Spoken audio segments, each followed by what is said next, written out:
If you're not. Hello and welcome. Today is Sunday, the 28th of February 2016. My name is Chris Ellis, and we are pre the South African Bitcoin Blockchain Conference coming up next week, which, in a unanimous vote of display of democracy, I did a tweet out earlier on this week about whether or not you guys think that I should go and meet Alakanani, who's joined us here on air. And it was pretty unanimous. I think that's 78% of you said, yes, do it. And so I will be doing it. I will be going to Johannesburg with a couple of these Raspberry Pis and also this one, which is currently being stress tested right here with the Bitcoin software. And also I went to Maplins today to pick up some other little gadgets for you, Alakanani. So I'm going to bring you a little Wi-Fi hotspot generator and also a little switch in case you need to plug in a few different Pis at the same time. But it's good to have you. Thank you very much for joining us. And I know you've been having some trouble with your internet. So how is it going down in Botswana? Oh, thank you so much. Thank you so much. Everything is well, except that we're having problems with the internet connection. I think because of power cuts, because we've got frequent power cuts. I think that's the problem. That's why the internet is always on and off, on and off. So but now it's okay. A few minutes back, it came back online, and I'm happy. And I'm happy to see all of you. Hi, Oli. Yeah, Ollie's here. Say hi, Yes. Ollie. Hello, everyone. How are you? Yeah. How's everyone? Yeah. So I'm happy to see you again, Oli. It's always my pleasure to meet you online. I'm so happy. Yeah, that's good.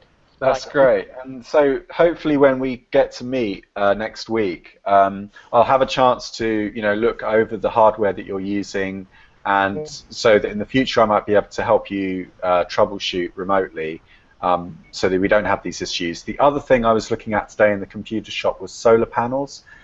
You can buy now 13 watt solar panels that come in this sort of briefcase style solar panels. So I don't know if you can buy these in Botswana, or whether it's something you want me to try and pick up here in the UK. But some of them are very, low cost, not 170. I mean, some of the ones I found were like 50 pounds. We have this type, the one with a PK green. Oh yeah, this one. Okay. Yeah, the ones that are here. I don't okay. know So you can get them. Yeah. So if you can get stuff like that, and you know how to rig all of that together, then you can become somewhat more self-sustainable. Obviously, the internet is obviously going to be a problem, because if the internet company itself has a power outage, then I guess there's nothing you can do about that, right? No, there's nothing that I can do about it. Hello, yeah. Helen. Can I see Helen? Yeah, Helen is here as well, but voice only. Helen, are you there? Okay. Hello. Hello. Where are you hailing from? Hello, Helen. Hi. Where are you? I'm over here. I'm in Mexico. Cool. You're in Mexico. Yes. Okay. It's good to see you. So we have John as well, who's from Thailand. Okay. So we have and everyone. We have Charnine, who is in America, in the USSA. Okay. Hello. And we have Steve as well with us, who is in France. Hello. Okay. Hello, Steve. So we're basically forking the UN. This is an official pull request to the United Nations. We've decided that we can do it better. We can do this better without you. We share the same friend with Helen. I saw her talking about Chino from Sierra Leone. I have referred him to you because he's one of my good friends. He's one of the friends that I have in Africa who are doing so well in Bitcoin. So the last time I spoke to him about you, and I don't know if he was able to send you a friend request, because I told him about the nodes and how you want to help Africa with the nodes. So I spoke to Chino, so I don't know if he was able to talk to you. Like Helen was saying, he's quite a good guy, and I love him so much, so much. He's one of my friends, and I've got other friends in Africa, like Ghana. I've got Philip in Ghana, and there is Mustafa also, who's in Sierra Leone. But Chino has been doing so well because he's been doing what I was doing before, traveling to one place to the other, teaching people about Bitcoin. He's an awesome guy. So I would love if you extend this Bitcoin nodes to distribute them the whole of Africa. He's one of those guys that I know, can benefit and be able to teach others about Bitcoin nodes and everything. So Yeah. Oh, I good job, definitely will. I definitely Helen. will. Good job. I think you can talk to him. He will tell you that I spoke to him about Christoph. So whatever that happens to me, I always share it with my friends. So he's one of the guys that I talk to almost every day. I talk to him almost every day. He's a great guy. So Right. I wish he was here. If he was invited, let's come and share a little bit about his work in Bitcoin. He's a great guy. Well, that's Awesome. great, and yeah, I look forward to meeting him. I've spoken to Mustafa briefly, and yeah, and so we want to get as many people involved in this as possible. I mean, Yeah. to some extent, I don't want to like start like Yeah. pushing too many of these out too quickly, because if we do Yeah. find that there are mechanical faults Yeah. like the memory cards failing, I might need to, all of a sudden I'll have lots of people coming to me for like, Yeah. sending me the new memory cards out. So I want to see, first of all, with you, I'm going to give you 3 nodes Okay. next week. You can test those out for me and tell me how they're working, and I'm going to give you, like I say, these extra little gadgets that you can play Okay. with, um, Okay. so that you can then plug more than one in at a time and see see how you can get on. And you use British power supplies, the British plug, the 3-pin plug socket in Botswana, is that Yeah. correct? It's 13. Yes, that's the one that I use. Yeah, the same one as the we use here. Okay, that's great. And of course, I've got my South African plug charger. And also, we have, of course, the main reason I'm going is for the pro tip T-shirts. Yeah. That's let's not forget, designed by Louis Chang, Yeah. um, who's also Scottish as well. John is a fellow Scot, and yeah, he designed these T-shirts. So. Um, yeah, okay. So yeah, thanks very much. And I'm going to be seeing you next week. I also wanted to show, the other thing I wanted to show on the topic of the solar panels was something that Helen had shared with us before we came on air, which is this incredible invention, which I think I've kind of seen before, but I just sort of passed it over in my Twitter. Probably somebody posted something up about it. Really, really genius design, where you fill up a bottle of water and then it rotates the solar panel is sympathetically with the direction of the sunlight, so that you get the most optimal usage at the same time as filtering the water. So I think the idea is that you put dirty water in and then it cleans the water at the same time as rotating the solar panel, so that you get optimal efficiency. Is that right, Helen? It's made for people that live in remote areas. Actually, Eden, she came to Kenya and she has traveled around to Indonesia, and she now has a plant building these in India, in Bangalore. So she's trying to get people that have no access to clean water to get that access, and also to be able to have electricity enough so people with their kids, they can have them study at night with the light from the solar panel, instead of having to be in the dark all night long. So this is a great invention. I have some of these here in Mexico. She has come here to do a workshop with us in the institute that I work at. It's the Institute of Water Technology. And I think it's a great invention, and it's actually easy to build one. It has no moving parts other than the pivot. So there's no high-tech stuff that can go wrong. Anybody Okay. can repair it themselves. You don't have to throw it away because you don't have spare parts or something like that, which is usually what happens with these devices that they use with a little motor or something to rotate the Mm. panels.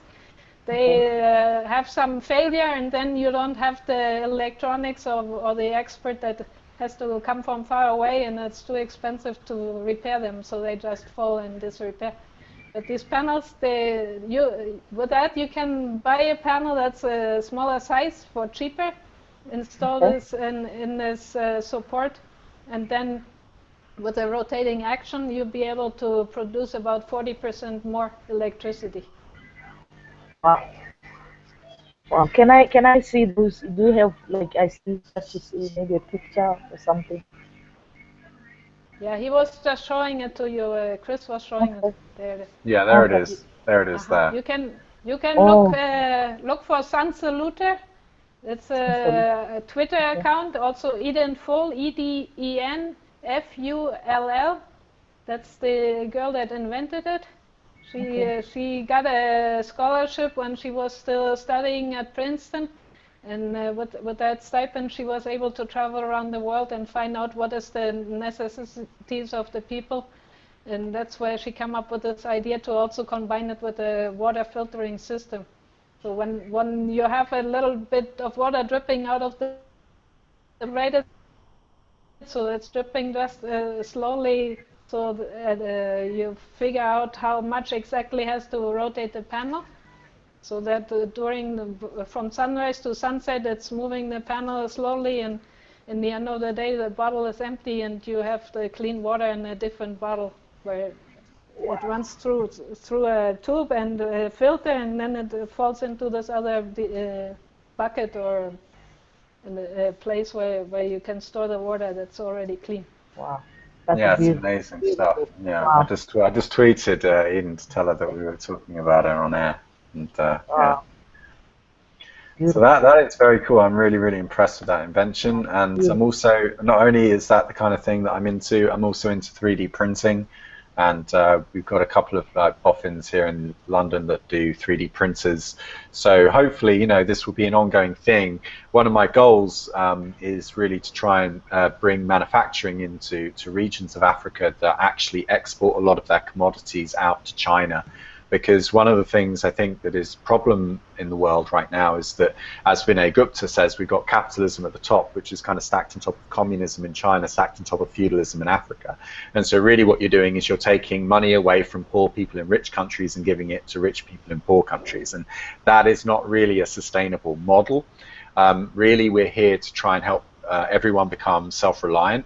So if there are commodities that are in regions of Africa, and there is the ability to manufacture within Africa, then there really is no need to start putting lots of copper onto boats and then shipping them off to China just so that they can then be sent over to America and into these kind of Western style markets. And so it would just be a lot better this way. And so in our initial stages, what we're trying to do is just trying to work out what can be done, what can we do with the tools that we have, and we will be reporting to you at frequent intervals. And so in that spirit right now, I want to go over to Ollie and Steve, because you guys are like pivotal in this. Like you are going to be helping Alakanani learn, and so that she can then teach, and hopefully you can then teach some of the children at Satoshi Center, which Alakanani, you said you were sweeping up as we speak. You've been getting it ready. Yes, I believe tomorrow we'll be able to give you some beautiful pictures. I finished cleaning. I put some beautiful small flowers there by the reception. I put a banner for Bitcoin. I think we are almost done. We're just waiting for branding to finish branding. So the center will be up and running immediately. I come back from the conference.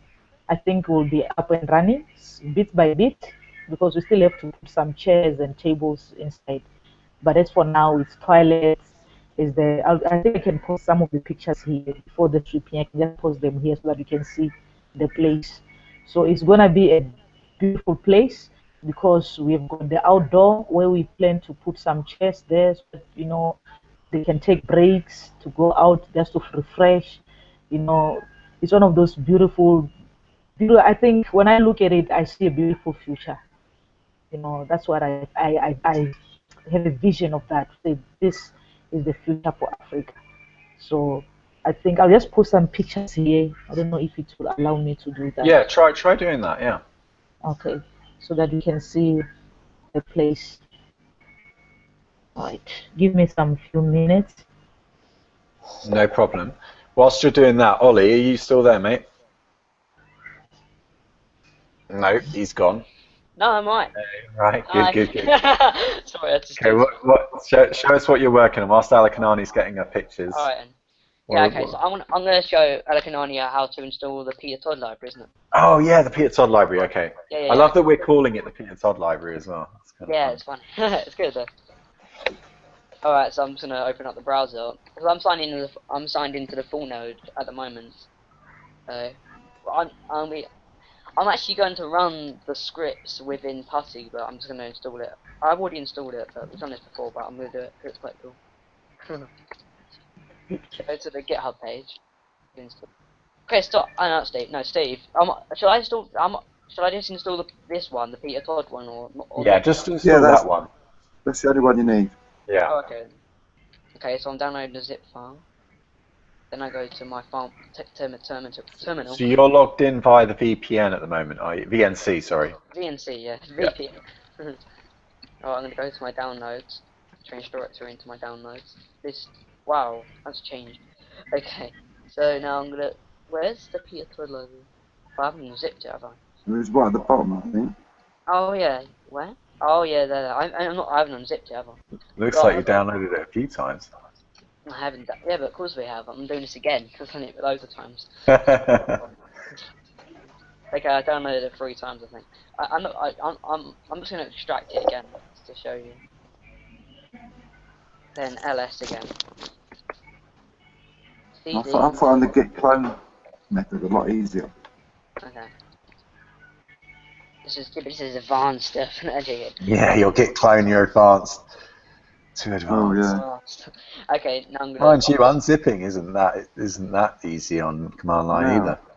Yeah, but I'm not doing it through the command line. Oh, okay, you're just I running just it. went to the yeah. Yeah, because I had done it before by the command line, but I forgot how to do it. Okay, so now I'm going to sudo sudo python, then setup.py. Setup. Hang on, so you've unzipped it already? Yeah, I've unzipped it, but now I'm installing the actual Python. Okay, and you're doing that with this command, sudo python setup.py install. Don't forget the build. You need to do the build first. Wait, where's? I've never done build. I've never done build with this. Alright. I've never had to do build. Okay, well just go do what you want to do, Ollie. Let's see what happens. Okay, it's done it now. Process. There you go. Yeah, alright. So now we can just go straight back to. Okay, I can just go to Python from here and import. Python, then import Bitcoin. Import.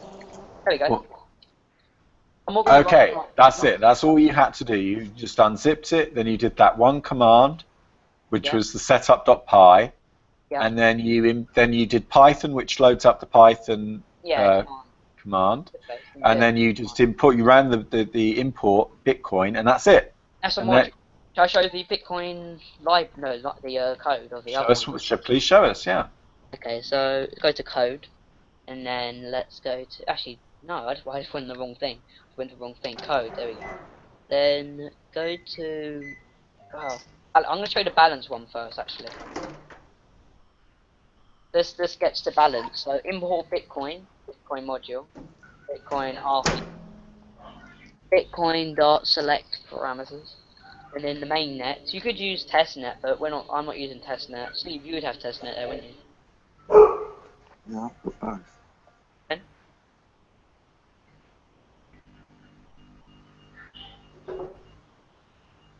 Then we get my proxy equals, forget the proxy of it, then have balance equal to a variable equal to my proxy.getBalance, the get balance of your wallet, Bitcoin wallet, then print out on the command thing, on the thing, your balance is, and then val, which is this, getting your balance, and then Satoshi, so it tells Satoshi what your balance is. I'll just run it quickly. There we go, your balance is, my balance is 0.0, well, it doesn't actually, I don't know why it doesn't do it in 0.0s. Oh, because it's Satoshi's, isn't it? Satoshi's. So mine's 0.08, my Bitcoin thing. So Well, that's quite a lot of money you've got there. So have people just been sending you? Have people just been sending you donations because of the video? I've sent some to my dad as well. He has a Bitcoin wallet now. Because that's one of the things that I want to get across as well, is that Charnine and you have both realized something in the last few weeks, which is that if you put your Bitcoin address next to your work on the internet, people do pay you, and you were both surprised, right? Neither of you, I think, believed me, and I think everyone, like when I, announced like pro tip and everything like that, everyone said, "Oh, it won't work. It's donation based." You know, people are mean and they don't like paying for things, you know, and actually they do. And remember that the internet is 3 billion people. It's like the largest nation on the planet, right? Like the internet, the nation state of the internet. And it's a lot of people. And if you write something, as long as you do, you know, an authentic, good job of it, I think there'll be somebody out there that wants to reward you. So don't be shy. Like, do put your Bitcoin address onto your work, onto your photographs, onto your writing, onto your videos. I didn't want to do it because I might feel like I'm trying to shout, like trying to get people to donate. But No, but there's nothing wrong with being rewarded, because you can't continue to do what you do without remuneration, right? That's what you need. And like, if everyone had to spend all their money as soon as they earned it, you wouldn't be able to plan for the future, you wouldn't be able to save up, you wouldn't be able to invest in things. And so really this is, you know, Bitcoin is a big lesson, a global lesson in teaching people how to take responsibility for their property. And one of the things that I'm trying to help with Alakanani in places like Botswana and Sierra Leone, etc., is that people have to get used to this idea that they need to take ownership and responsibility of their private keys, because companies like Coinbase are going to start steamrolling into these places, and they're going to say, don't worry, they're there, be all very paternalistic and say, we'll look after the private keys for you, and you can trust us, and we'll just store them over here, nothing will go wrong. And of course, the problem is they're just creating a liability for themselves, because sooner or later some IP address will come up on some red flag, like it did with that blogger in Libya, and suddenly, you know, you find that you're being blocked and all this kind of stuff. Yeah. So I'm trying to send one now. Should have send.py. This one actually sends Bitcoin. It sends Bitcoins to an address that you insert.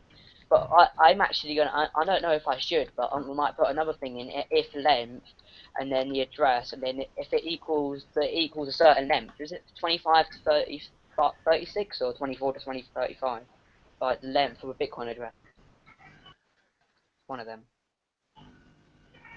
Yeah, it's more than just the length, Ollie. You've got a special alphanumeric set of characters, base 58, so you've got to check that. But so you could use the regular expression to check for a Bitcoin address. Chris has got it in the pro tip code. I've done much actually, just to check that people have got a valid Bitcoin address. So we can go. We've done this. I import the Bitcoin. I showed in the other one. Then the Bitcoin.select parameters of mainnet, which is the actual Bitcoin wallet. Then there's testnet, which is the fake Bitcoins. But they're good for testing Bitcoins actually. Testnet are good for testing and playing around with Bitcoins. Then we import the RPC again, but this time we're importing wallet because we need to send Bitcoins on the wallet. And then you get in the balance again, and then your Bitcoin balance is about which is this again, like we did last time. Then address equals to a raw input function, and then it prints out on the screen, please enter the Bitcoin address to send to. Then if the length of the address equals to 0, which means they haven't actually inserted anything, then print no address supplied, have a nice day.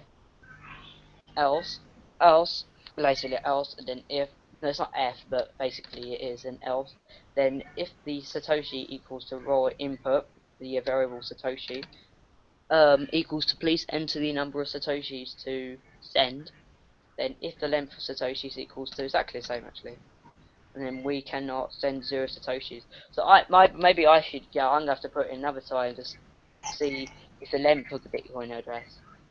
Yeah, so I might do that with the length of the Bitcoin address for regular expressions. Then else my proxy dot send to address, so we're gonna get the variables there. Then print coins have been sent. Okay, so I'm gonna send myself some address. Actually, I haven't got another address actually. So you just put an address in here. I'm just gonna put I'm gonna get my key, my little public key. So this is actually mine. I'd probably send this maybe to. I'm not gonna send it to myself. Be a bit stupid. So I'll make a new one actually. You can create yourself another address, and send yourself Bitcoins on it. Not a problem. Put test. That's how you do one actually how you do it. And then I don't have to put anything here. I can just push request payment. You know you don't do that, do you? You push request payment? I forgot. I'm going to use an existing. Yeah, request payment. Yeah. Yeah. So you put a message. Should I put a message in or not? Okay, there we go. Yeah, I got it now. Okay, so that's my public key. Yeah, public key. And then get the address. So I can just copy this.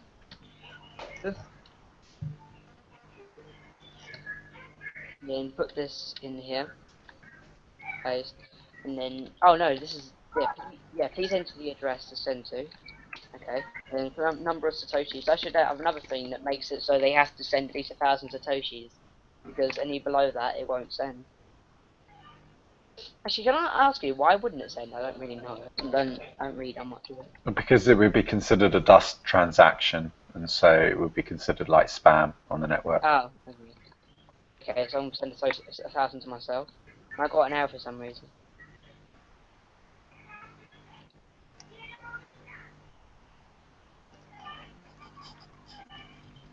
What did the error say, Ollie? What was the... I don't know. I haven't actually got an error before doing this. Let me go back. Go back to here. It said the error is myproxy.send to address, and then address / Satoshi. But they are the variables, so it's a bit weird.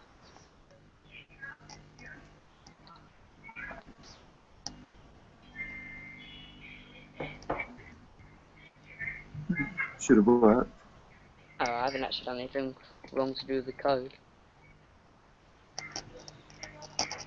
Have a look at the have a look up here at my proxies. It's my proxy. See, what's this? Why? That's nothing to do with it. That was. You try from the command line. And it probably won't be something to do with that, but.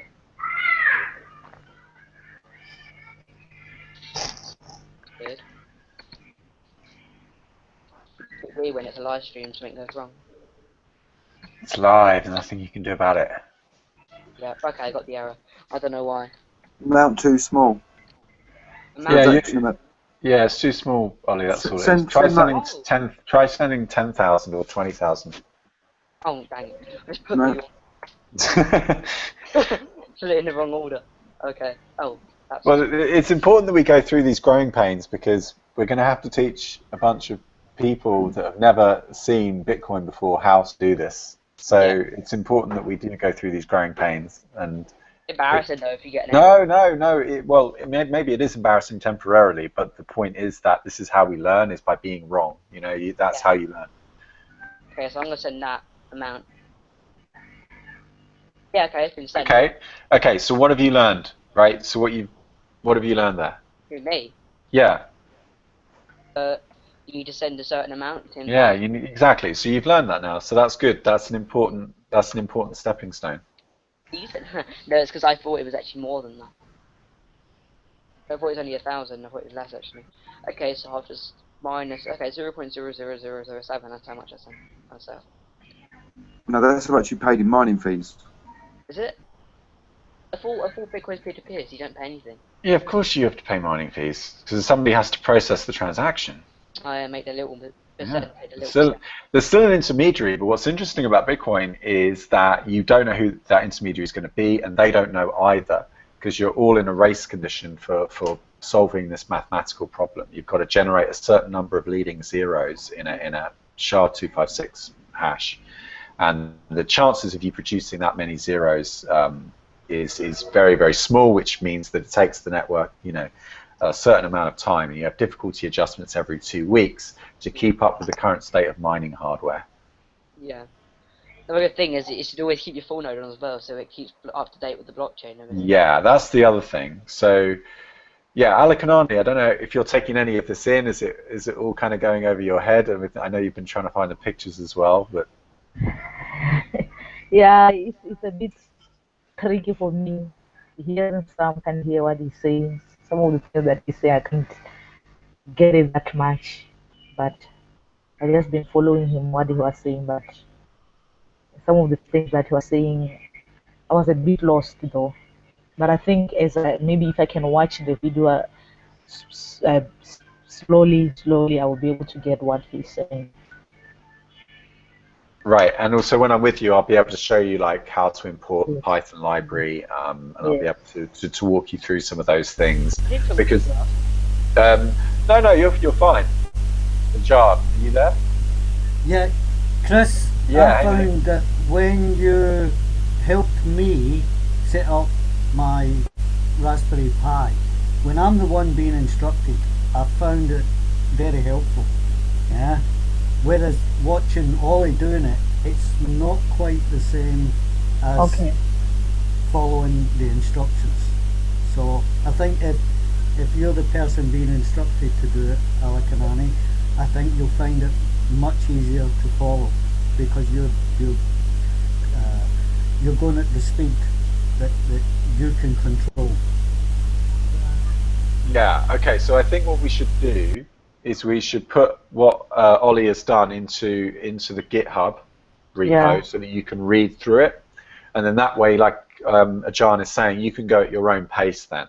Because Yeah. Ollie and I talk very quickly. We're just naturally, we're very fast talkers. And so what we can do is just break it down into steps and then still use Ollie's video as like a visual reference, as a visual aid. Sure. And the other advantage, of course, of using things like memory sticks and stuff is that I can just give you copies on a memory stick of the videos so that you don't have to download them. It saves your bandwidth, and you can start to share, because the cost of these memory sticks now is like, you know, less than $10, you know, or sometimes even less than that, actually, you know, less than $5. So the cost of these memory sticks is coming down a lot. Which means that you can then start to share out amongst the community all of these educational resources, and they don't have to go on the internet in order to find them. And That's the okay, yeah. Go ahead, Alakanani. Yes, I was saying that would be awesome. I'll take my time to look at the video, because if I can just slowly go through all this video, I'll be able to get it better. Yeah. I'll be able to get it there. Yeah. Another thing with the memory sticks, once they're getting smaller, but they're getting actually bigger in size in the gigabytes. Yeah, the actual form factor, the actual physical size. I don't know if I have one here. I've lots here. I've actually got a handful of these memory sticks. I've also got one here, which has got the BitCore software on it. I've got another one that looks just like this that's also got Dash Coin on it as well. But this one here has got the BitCore software on there, which is BitPay's BitCore. One of the reasons why I prefer BitCore to Coinbase and these other companies is that they open source their work. So with BitCore, you've actually got the blockchain open source, MIT licensed, and they don't try to control. What I like about BitPay is they don't try to control everything.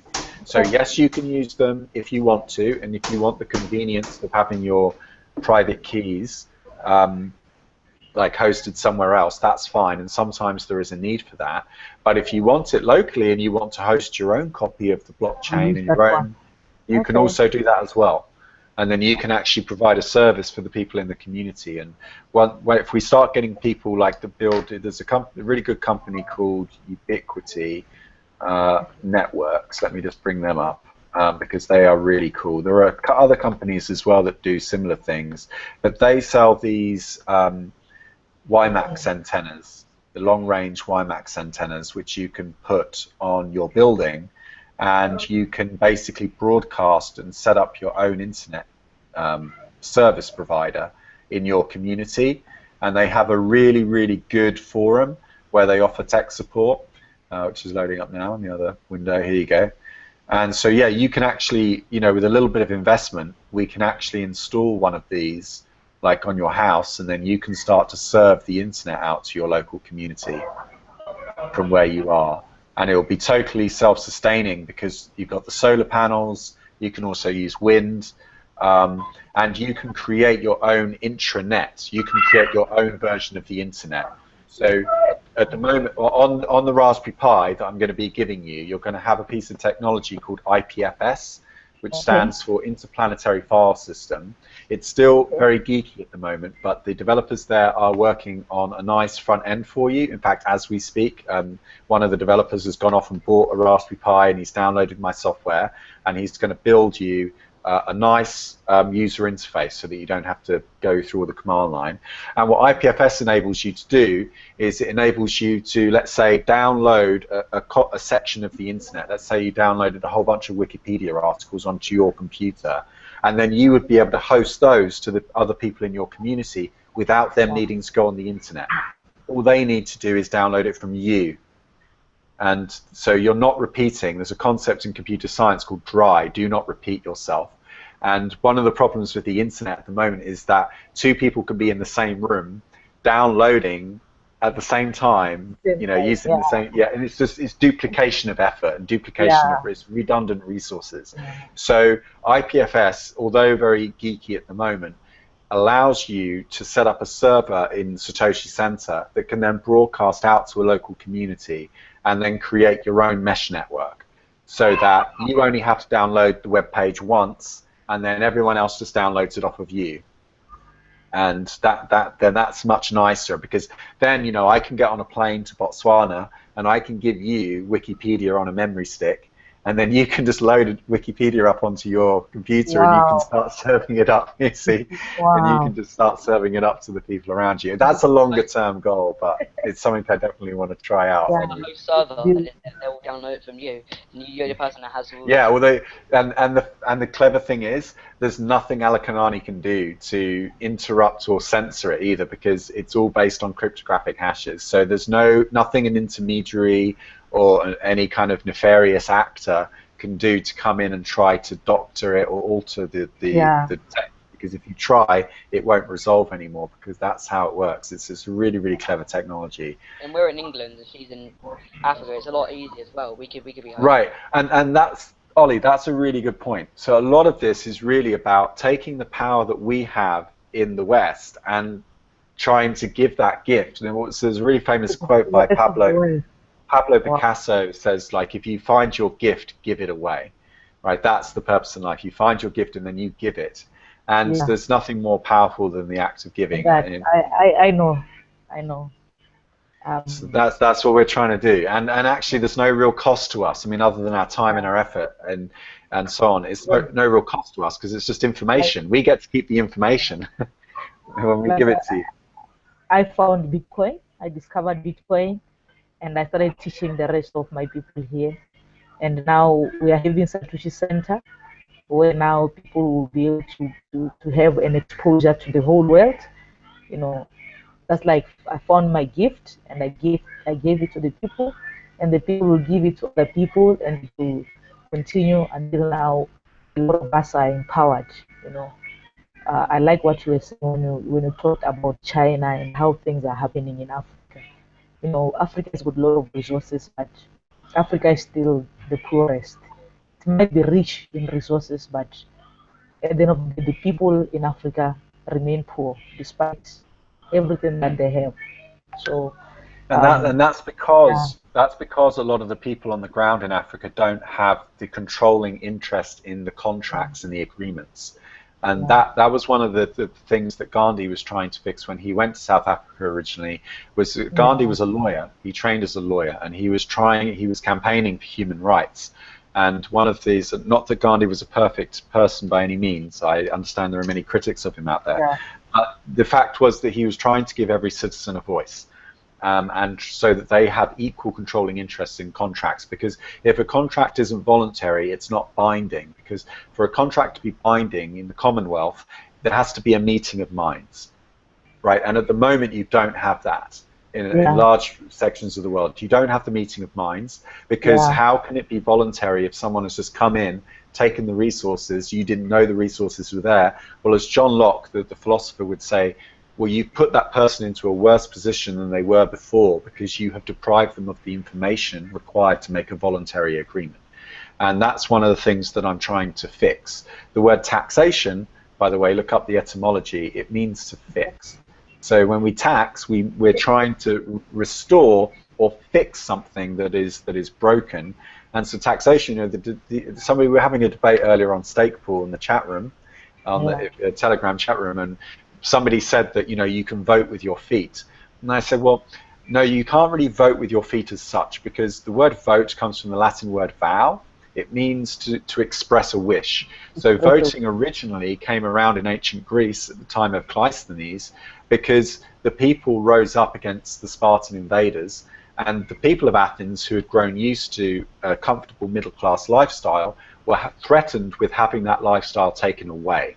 And when they were faced with this, they said, well, we're either free or we're going to die. And they started burning down their own houses.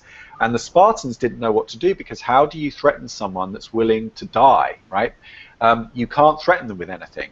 And so they allowed, so the Spartans didn't know what to do. Cleisthenes was allowed back in by the mob, but the only way he could get the mob to quieten down and stop burning the infrastructure was by giving them a wish, by letting them, giving them a voice and letting them declare their vows, their wishes. And that was where democracy came from. It came from a response to the mob mentality and rioting and civil unrest.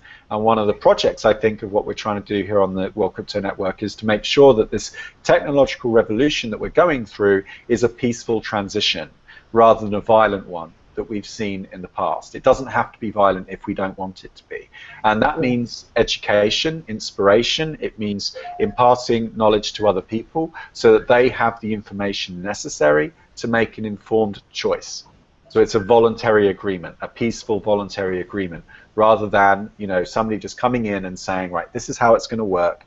You know, even though to some extent, you know, obviously I'm giving you this technology and I am telling you how it works, all this technology is open source, and it works because the science works. It works because the actual, you know, the science, you know, this chip and this processor works the same in London as it will in Johannesburg, as it will in your village, as it will in Sierra Leone, as it will anywhere. So it works the same everywhere. And I think that's very empowering, because then it gives every citizen an equal voice rather than, you know, one group of people having more of a say over others. And if we can start to get things like the solar panels and the self-sufficiency working, then that really, in my view, takes democracy back to its roots, which is self-ownership, the ability for one to secure the body so that they can be free, so that you're not at the mercy of the will of another, and also so that you can self-organize. And Bitcoin at the moment allows you to do that. It allows you to bootstrap your own bank locally, and it enables you with these little full nodes, low cost. You're able to start not only become your own full node, but you're able to offer services to other people in your community. Yeah. Another thing with the full node is that you can actually, it's open source, so you can do anything with it. You're not trying to own the thing. You're trying to, you can give it to them. They can use it. Yeah. Oh, that's correct, Ollie. Very good point. One of the problems with colonialism in the past was it was unilateral. So it was just like, we tell you how it works and we don't take anything back from the culture. And for me, this you know, full node project is about collaboration. So we want people in various communities around the world to make contributions and to tell us what their culture has to teach them, tell us about what they can afford in their environment, like how much does it cost to get a bundle on the internet in Sierra Leone or in somewhere like Botswana. And once we've learned as engineers what those affordances are, it's up to people like me, Ollie, Steve, you know, the developers of Bitcoin Core to work around those capabilities rather than us sort of decide, you know, it's all very well living in London where internet is cheap, but in other parts of the world where the internet isn't so cheap and we take certain things for granted, we need to know. We need to know what those capabilities are, because what I can do, Alakanani, is I can write a report. I can write what's called a usability study, and I can actually report back to the Bitcoin engineers and I can say, we tried to run a full node in a village in Botswana and these are the problems that we faced. And they, as engineers, they can then respond and they can choose, you know, they can tell us what we can do to improve the efficiency of this kind of thing. Maybe it requires investment, maybe it requires education, maybe it requires an upgrade to the code base. But I think with this new version of Bitcoin Core version 12 that came out the other day, I think you will find that it's a lot more efficient. And as I say, when I do get to meet you, finally, hopefully this in the coming days, we'll be able to sit down and talk about any of the kind of problems you're likely to face. I'll bring plenty of memory cards with me. As I say, I've got a whole handful of them here, and I'll be able to give you lots and lots of redundancy so that, you know, if something breaks, it's fine. You've got another memory card. You can just plug it straight back in, and you can start rolling from where you left off. And you can obviously contact us through the Slack channel and through the GitHub and through these videos as well. So just let you know, I need to in about 10 minutes. But... Okay, mate, no problem. So yeah, any final thoughts, Alakanani? There's one other thing I want to talk to Steve about before we go off air, but any final thoughts? No, I've just sent the pictures to Twitter. On YouTube. Great. Yes, so that at least I can be able to see it. Like I say, it has 2 rooms. One is very, very big inside. That's where we're going to put a co-working space. Like we're thinking maybe if it can become it's a Bitcoin blockchain based co-working space. We will be doing a lot of fintech stuff at the center, and then the other room we're going to make it a boardroom and also a place where young children will be coming during the weekend to come and learn coding.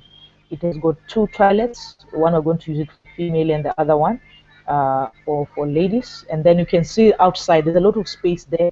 We can clean up and put maybe temporary grass, so that all these guys who will be inside, the tech guys, they can always have a break off to go outside, maybe to just go and use their laptops outside, because we believe we'll have internet there, the wireless. They can always go there and refresh there. There's also the other side, the front side. There's a pool side. There's a pool there. So I was hoping that in the future we'll have activities like startup weekends. We can start organizing startup weekends, or we can have hackathon weekends where people will be, as one way of Satoshi Center to raise funds for itself, so that it can keep running, so that the center can keep running. So this is one of the things that I was looking at. So as soon as we are finished, I'll do a video and I'll send it to you, so that you can get to see what. That's great. That's great. Well, look, I don't want to take up too much of your bandwidth, because I know that you have constraints. So feel free, if you want to, you can either turn your video off to save bandwidth, or feel free to hang around if you want to. So the next thing I want to talk about before we go off air is, Steve, you've made a lot of progress on your open provenance. Yeah, I've been. Let's pull up the Git repo, and here it is. So talk us through this, if you will. So I've been introduced to these Python Bitcoin libraries. Python and Bitcoin is quite new to me, so I thought, right, well, let's have a look. And I was told these are the ones to look at. So we've downloaded and installed them using the Git clone there, and a couple of command line options. And then you can start to use these libraries to access the Bitcoin blockchain and the objects within it with relative ease. So the first script at the top there, send, is the one that Ollie was playing with.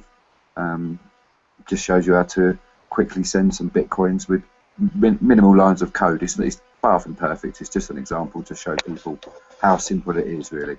And then the second script you got there is the C block script. So what this does is it shows you the basic block properties. You obtain a block from the Bitcoin RPC, and then you're able to access properties such as the difficulty, the version of the block. You can see what the nonce was, what the bits are. I don't even know what the bits are yet. I need to figure that out. The time in a format that's not very friendly. And then you can get an array of the transactions with the VTX object, so you can count that very simply with a len command.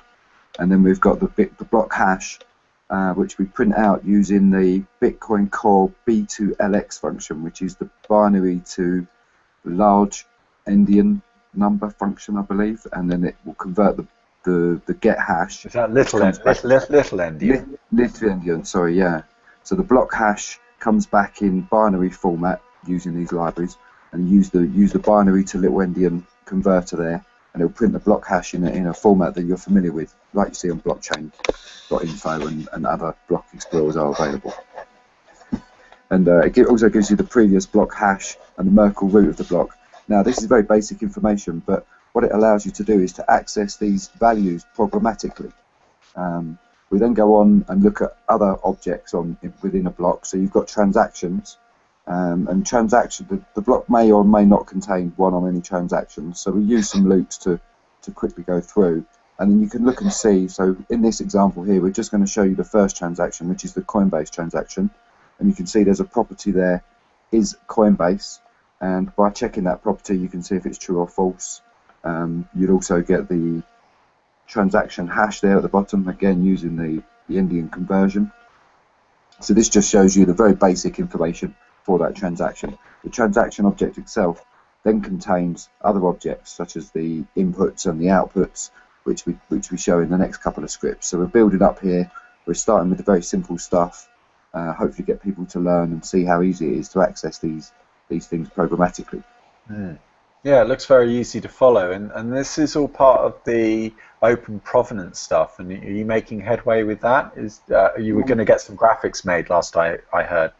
Yeah, they're on their way. We've made a start on that, and what I'm doing with this code is going to allow me to identify open provenance transactions in the blockchain in real time.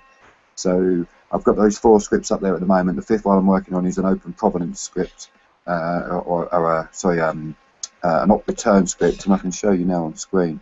So if you have a look here, I've taken that code, modified it a little bit, and this script looks at how many op return transactions there are in a block. So you can see here we've got block height 400,443, of which there's 2,602 transactions in, and then on those transactions we've looked for transactions with 0 value outputs, and in those 0 value outputs we find op return data, and we can display that on screen. So I'm gonna carry on coding to identify open provenance op return transactions, but you could use this to create your own version of like Eternity Wall or something like that, where you prefix a transaction and you then do something with it, or you may use a prefix for a business purpose, and then you can prove that you've put stuff into the blockchain and taken it out again. And again, it's ever so simple to access with these libraries. If I show you the code, it'll be Nano. Let me just change Python to Nano. You see here we start again with the basic import Bitcoin and op return information is coming up. We've got the transaction array. We look through that, we grab each transaction object and we look through that for each output object. And then here we look for objects with no value. So if an output object has no value, we'll assume it's an op return, because otherwise you'd be sending money somewhere. And then if it has no value, we'll show you the transaction hash and then any script pub key or op return data. And then it just loops around, and that's it. So that'll be going up on the repro too as soon as it's. I've just finished it just now, so I'll add that in for you this evening. Fantastic and then stuff. do that. Yeah, I love that we're getting down and dirty with the code. I like it. It's gritty. It's real. It's the elephant in the room, to speak like a manager, rather than just using fancy bubblegum UIs. Speaking of which, this is the latest version of Bitcoin running on the full node that Alakanani will be receiving in the next few days when I meet her in Johannesburg, South Africa, for the conference. So you'll see that the latest version actually gives you live feedback on the mempool, and the number of transactions currently is 2,839 yet to be processed, running in memory. And I understand also, Steve, that you said that Gregory Maxwell had posted up a list of new commands, one of which was block only command equals 1 or something like that. Block only. Yeah, I've created an issue on your Git repo. There's some new commands, new options that you can apply for Bitcoin comp file. So these new options allow you to tweak bandwidth and memory usage. There's a blocks only option, which is by default 0. If you set it to 1, your node will only process blocks. It will only relay blocks. If you was to set that option to 1 on your node there, you would see that mempool would empty out. There wouldn't be any transactions in it. And then the node is a fully validating node as such. It's got the whole blockchain and it's checking every block, but it's not relaying the transactions. So that can be used to reduce your bandwidth by up to 88%.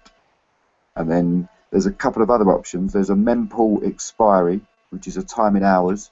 By default is 72 hours, of how long the node will keep transactions in its mempool before dropping them. You've then got a max mempool option, which is a size in megabytes, default 300 megabytes, of how much memory to allocate for the mempool. You've then got a max orphan TX setting, which is by default 100, which is, I believe it's to do with transactions that are tied together in a string, like where the child pays for the parent. So it'll keep up to 100 of those in memory at any one time. Again, you can change that. And the final option is a max upload target equals and a number. By default it's 0, and it's the number of megabytes the node should aim to upload in a 24-hour period. So if you aim to relay each block at least once, then your max upload target should be around about 144. But if you don't mind any amount of bandwidth, you can leave it on 0, default option. Okay, so 0 means infinite. But you could, like, if you were in an area which had bandwidth constraints, like in Botswana, maybe they could set theirs to something like, 50 megabytes a day or something like that. Yeah, absolutely.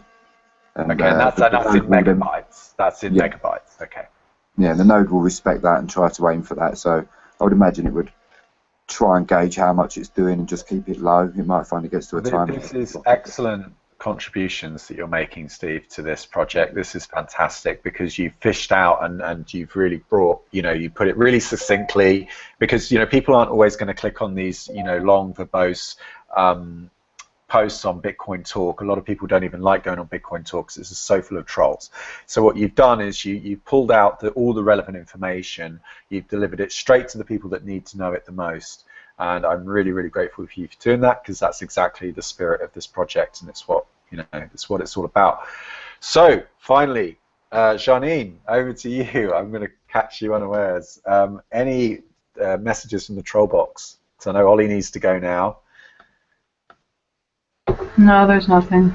There's nothing. There's nothing in the troll box. Just a bunch of trolls. Just a bunch of trolls. Okay, so we did have a question about mesh networks and so on. I posted a link to IPFS. Ubiquiti, in case they're interested in Ubiquiti networks, I can, hang on, Ubiquiti networks. I'll post a link to that in the actual video down here as well after the show. But essentially what that allows you to do is I'm going to stop looking at myself now, so it's disconcerting. It allows somebody like Alakanani in a village to download a copy of, let's say, a large website like Wikipedia, and then she's able to relay it to the rest of the people within that village within a direct line of sight using the satellite dishes and stuff. I mean, they're not satellite dishes, they just look like satellite dishes. They use a technology called WiMAX, which is long-range Wi-Fi, which spans many kilometers. And so if you're in a community and you have direct line of sight to another building, you can set up a server in your house which can act to download the internet, and then you can start to share and relay some of that information with the area around you. And so if you're running a full node in one of these houses, you can now become your own blockchain.info. You can offer wallet services in a trustless way using the cryptography that we've been discussing, using BitPay's Copay, using the copy of the BitPay software, BitCore, which I'm going to be taking to South Africa with me this week. I haven't had a chance really, unfortunately I've been so strapped for time, I haven't had a chance, but it's on these two discs here. So this is the BitCore software, and really good big thanks to Chris at the BitPay for helping sort that out. He gave me the images, and so this will enable developers and young people in these regions to start learning to code for themselves, and we're here at their service really, and it's our pleasure to help. And so I'm looking forward to going. I'm feeling slightly better. I'm on some new medication now, and so I'm going to jump on a flight tomorrow evening. It's an overnight. It's one of those cheap ones where you have to stop off in another country before you get to your destination. So it's going to be a long flight, but I'm just taking one bag or maybe two bags with me. Not very many, not very much. I'm just going to fly really light, and I'm looking forward to it. Never been to the African continent before, I don't think. So it'll be definitely a good experience. And so, yeah, you can reach us on Twitter at WorldCryptoNet. I'm at Mr. Chris Ellis. Ollie, do you want to say any last words? I'm going now, so anything. Cool. All right. Well, thank you very much for joining us, and Steve, thank you very much for sharing all your knowledge and your wisdom. And Helen, I don't know if you're still around, but thank you very much. I'm just learning. I'm learning in public. Yeah, learning in public. Yeah, Helen, thanks so much for posting that link to the solar panels. That's fantastic. I did not know about that before, so that's something for me to look into. You're welcome. And look forward to seeing you as well on a future show. And John as well, thank you very much for taking the time. I know it's very late for you. Yeah, thanks Chris. It's all good. I'm happy to join you anytime you've got the Hangouts on. Yeah, and hopefully we'll be able to do one as well from Johannesburg. And of course, it goes without saying, Janine Harina, you're always a super cool producer, amazing producer of the show. Checking spelling mistakes in the title of the show like this one, and checking the troll box for us. So with that, I will see you on Twitter, as I say, at WorldCryptoNet. Subscribe to this channel if you haven't already, and I will see you next time in the coming days. I'll be live tweeting all the way as I'm flying, dropping my Techno Leviathan onto people in Africa. So I'll see you then. Bye-bye. Bye.